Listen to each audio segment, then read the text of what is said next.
Dan untuk khusus untuk Kejaksaan Tinggi Jawa Barat, saya sampaikan ucapan terima kasih, rasa hormat yang tinggi kepada Kejaksaan Agung Republik Indonesia atas tindakannya melakukan penahanan dan mentersangkakan Direktur Utama PT Sritek dan salah satu mantan pejabat BJB yang sudah resign atas kasus dugaan penyimpangan kredit, yaitu menyampaikan kredit ke Bank Jabar, mudah-mudahan tidak salah, kalau salah dikoreksi, sekitar 600 miliar rupiah tanpa agunan yang memadai. Dan ini langkah taktis, dan pemerintah Provinsi Jawa Barat melalui RUPS-nya sudah melakukan koreksi dan perubahan secara total sehingga peristiwa ini tidak akan mempengaruhi kinerja BJB. Saya ucapkan terima kasih. Dan semoga peristiwa ini tidak terjadi lagi di masa yang akan datang. Kemudian yang hormati para staf ahli, para asisten, para kepala perangkat daerah Provinsi Jawa Barat. Yang pertama, forum ini adalah forum kebahagiaan. Ada yang berbahagia hari ini, yaitu seluruh warga Jawa Barat, di mana kita bisa menyelesaikan dua agenda, yaitu agenda pengesahan Raperda tentang investasi dan agenda tentang pengesahan hasil dari LKPJ. Seluruh rakyat Jawa Barat bergembira karena rencana kita dalam melaksanakan pembangunan akan berjalan dengan cepat. Tetapi barangkali para media sangat kecewa karena hari ini tidak kejutan-kejutan lagi, sehingga viewernya mungkin agak menurun hari ini. Tetapi kita harus berkorban demi kepentingan rakyat Jawa Barat. Kita kesampingkan viewer, kita kesampingkan komen, kita utamakan kepentingan rakyat Jawa Barat. Sebenarnya konsep pidatonya sudah ada, tetapi saya mencoba menyatukannya. Yang pertama adalah bahwa kita bicara tadi tentang berbagai rekomendasi, dan rekomendasi itu juga termasuk di dalamnya disahkannya Raperda tentang investasi yang sebentar lagi menjadi perda. Apa sih yang menjadi rekomendasi? Rekomendasi pertama adalah angka kemiskinan yang masih tinggi di Jawa Barat. Tetapi saya usul pada Pak Ketua, ke depan kalau LKPJ sebaiknya para bupati wali kota diundang di seluruh Jawa Barat.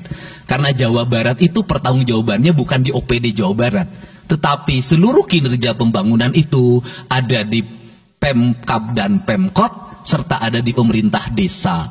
Jawa Barat tidak memiliki rakyat yang terkelola secara langsung karena seluruh pengelolaannya ada di pemerintah kabupaten kota dan pemerintahan desa. Dan saya mohon nanti dipaparkan kemiskinan yang paling tinggi dalam perspektif BPS, dalam perspektif LKPJ dan analisisnya itu di kabupaten mana, bila perlu sampai di desa mana.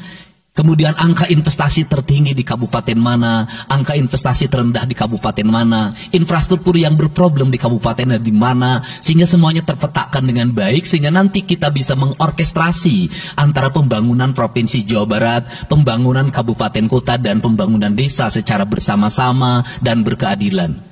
Kemudian yang kedua, bahwa investasi ini menjadi aspek yang utama dalam kinerja pembangunan Provinsi Jawa Barat hari ini. Kenapa? Karena satu, angka kemiskinan kita masih tinggi. Kemudian angka kemiskinan yang tinggi di Indonesia sebenarnya juga dipengaruhi oleh jumlah penduduk yang tinggi. Sehingga persentase kecil menurut Jawa Barat, tetapi menurut nasional menjadi besar. Keberhasilan Indonesia sangat tergantung terhadap kinerja pemerintah Provinsi Jawa Barat, pemerintah kabupaten kota, dan pemerintahan desa. Yang kedua adalah pendidikan. Yang ketiga adalah infrastruktur. Yang keempat, kesehatan. Yang kelima, pengendalian penduduk. Yang keenam adalah pengendalian lingkungan. Kemudian yang ketujuh adalah belanja pemerintah yang masih besar. Belanja tidak langsungnya, yaitu belanja untuk kepentingan pegawai. Yang kedelapan adalah pengelolaan aset. Seluruh rangkaian yang menjadi rekomendasi ini adalah tugas kami untuk meneruskan rekomendasinya. Tetapi yakinlah bahwa apa yang kami lakukan selama ini, langkah-langkah yang seringkali kontroversi, langkah-langkah yang seringkali dianggap one man show, langkah-langkah yang seringkali dianggap terlalu sendiri dan terlalu konten, sesungguhnya adalah langkah-langkah menyelesaikan ini semua. Saya memberikan contoh. Kalau saya melakukan operasi terhadap penutupan galian C, penutupan areal-areal pelanggaran terhadap lingkungan. Kalau saya mengkoordinasikan terlebih dahulu dengan jajaran saya, bisa jadi operasi saya gagal.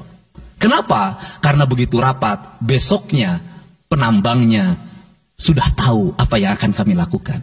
Sehingga kejutan-kejutan itu dilakukan untuk memberikan efek kejut. Dari efek kejut itu melahirkan viral. Dari viral itu melahirkan atensi. Yang pada akhirnya hari ini Jawa Barat, seluruh penambangan liar bisa diselesaikan secara hukum. Dan Kapolda memberi atensi yang sangat tinggi.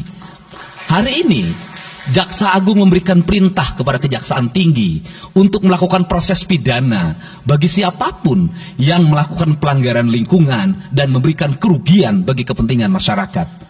Yang kedua, saya sampaikan juga mengenai bagaimana melakukan penanganan terhadap berbagai problem lingkungan yang terjadi. Nilai tukar petani yang menurun, kemudian musibah bencana alam yang tidak berhenti. Perlu kami sampaikan bahwa Gubernur Jawa Barat sudah mengeluarkan peraturan gubernur yang melarang alih fungsi lahan, yaitu larangan alih fungsi hutan, larangan alih fungsi areal perkebunan, larangan alih fungsi sumber-sumber pengairan, larangan air fungsi daerah airan sungai, dan larangan alih fungsi pesawahan. Yang itu harus segera ditindaklanjuti oleh kabupaten kota dengan melakukan evaluasi tata ruang secara menyeluruh. Karena inilah jalan yang terbaik apabila kita ingin melakukan perubahan lingkungan di Jawa Barat. Kemudian, masih bicara kemiskinan hubungannya dengan pendidikan. Saya sampaikan bahwa problem kita saat ini, saat pemerintah menggratiskan sekolah sampai SMA, swasta masih bayar, maka gratis itu tidak punya makna. Saya tadi di jalan itu bertemu dengan orang-orangnya menangis di depan saya karena seragamnya tidak bisa terbayar. Saya katakan harga seragam berapa? 1,5 juta. Saya balik, jajan anak ibu berapa? Sehari 20.000. Apa sih yang terjadi? Yang harus diperbaiki bukan hanya pemerintah, tetapi juga masyarakat harus diperbaiki. Apa yang harus diperbaiki? Ke sekolahnya harus selalu gratis, tapi biaya konsumsi anaknya selalu diikuti. Apa artinya gratis kalau bekal ke sekolah 50.000 per hari? Negara mengeluarkan biaya, tapi orang tua mengeluarkan biaya. Maka kami sudah mengeluarkan surat edaran. Yang surat edaran itu sesungguhnya sebagai upaya sistematik dan menyeluruh sampai tingkat pendidikan dasar, walaupun itu bukan kewenangan gubernur. Tetapi dari sisi surat edaran gubernur bisa dijadikan landasan bagi para bupati dan wali kota membuat surat edaran yang sama. Apa sesungguhnya yang menjadi alam pikiran saya?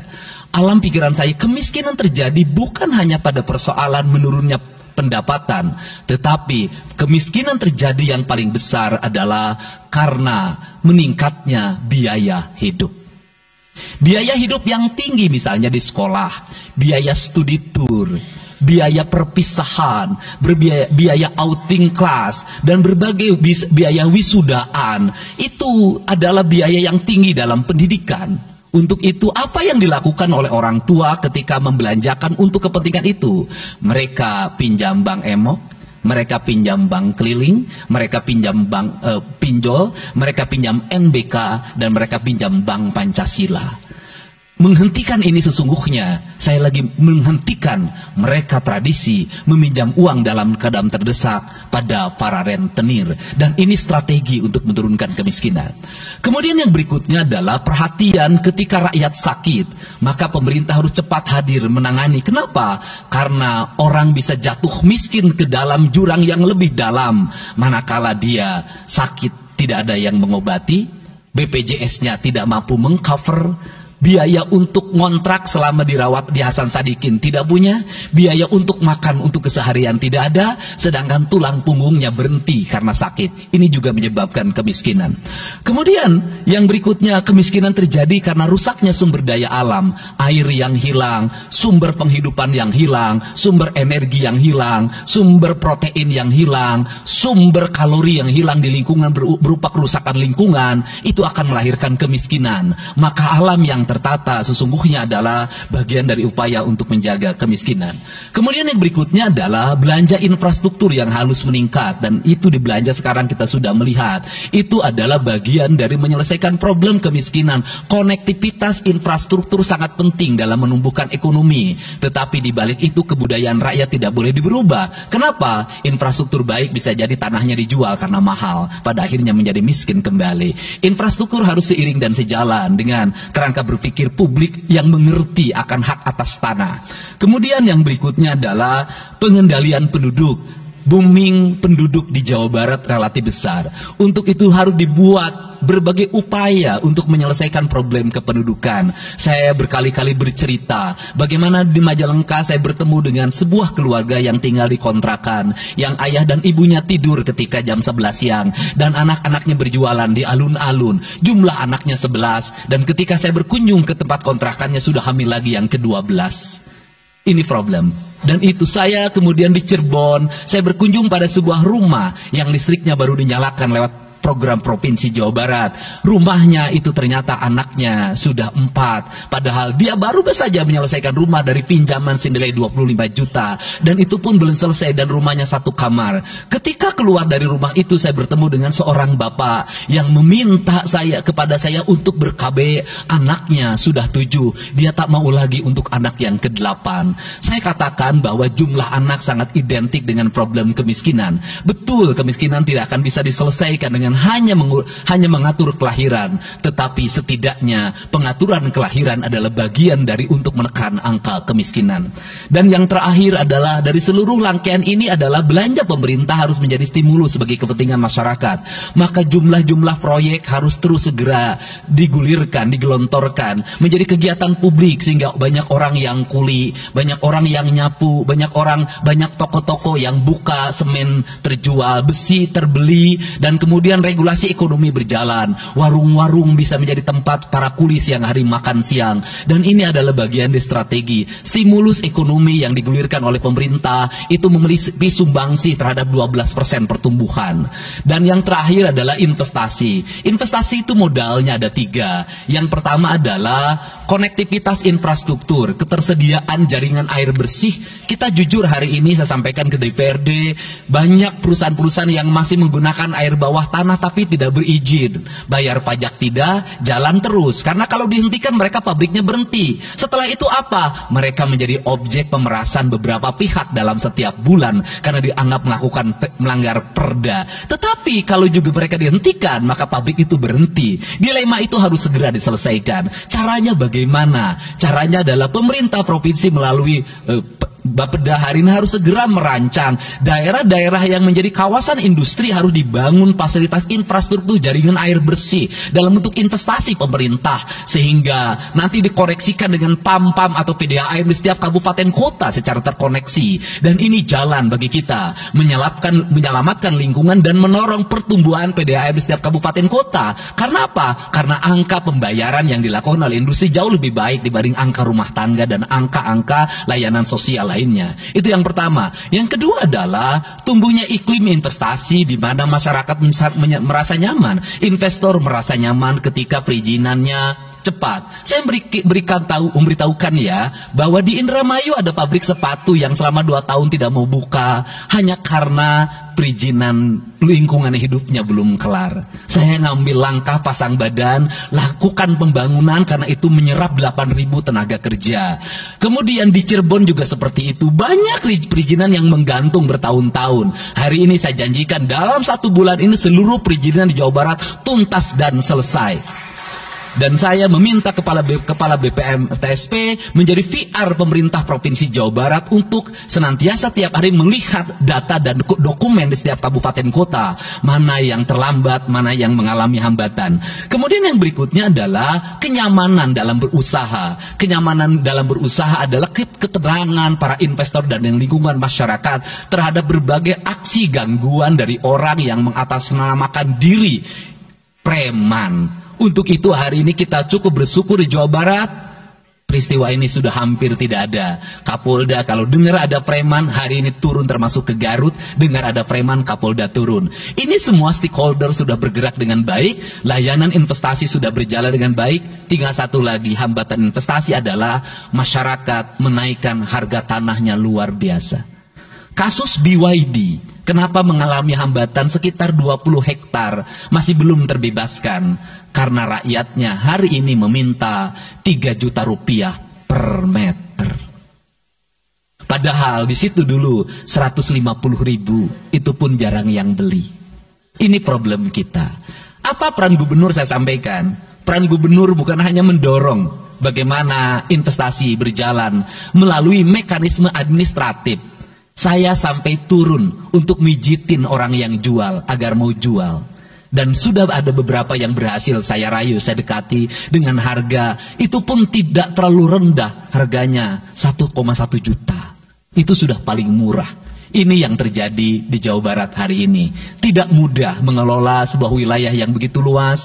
Tidak mudah mengelola sebuah daerah yang kabupaten kotanya sudah otonom. Diperlukan pendekatan-pendekatan seorang ayah pada anak-anaknya. Sehingga hari ini saya di Provinsi Jawa Barat, saya tidak memposisikan gubernur. Saya kadang memposisikan menjadi ketua RT. Saya kadang memposisikan menjadi ketua RW. Saya kadang memposisikan menjadi kepala desa. Kenapa?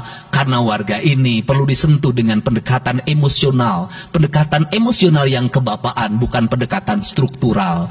Untuk itu saya yakin bahwa forum ini adalah forum kebahagiaan bagi kita semua. Kita sudah bisa menyelesaikan 2 agenda besar. Semoga ini menjadi kado terindah bagi masyarakat Jawa Barat. Insya Allah kami akan menjalankan pemerintahan dengan baik. Apa yang kami susun, apa yang kami rancang, dan apa yang kami kerjakan adalah semuanya kami dedikasikan untuk kepentingan masyarakat Jawa Barat. Yang terakhir kami sampaikan juga bahwa kami kemarin sudah melapas 273 anak-anak yang mengikuti pendidikan di Dodi Krindam 3 Siliwangi. Hasilnya bisa dilihat secara terbuka di berbagai tayangan. Air mata tidak akan bisa membohongi kejujuran rakyat dan anak-anak itu. Dan saya sampaikan, hari ini ada 13 orang anak yang tinggal di rumah dinas gubernur. Pada saat yang lain orang tuanya datang menjemputnya, dia menangis. Tak ada satupun orang tuanya yang datang. Seorang menjadi anak yang terbuang.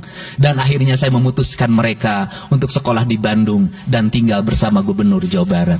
Ini cara kita menyelesaikan. Saya ucapkan terima kasih pada semuanya. Semoga kebahagiaan menyertai kita semua. Dan saya yakin setelah kegiatan ini kita akan walkout secara bersama-sama.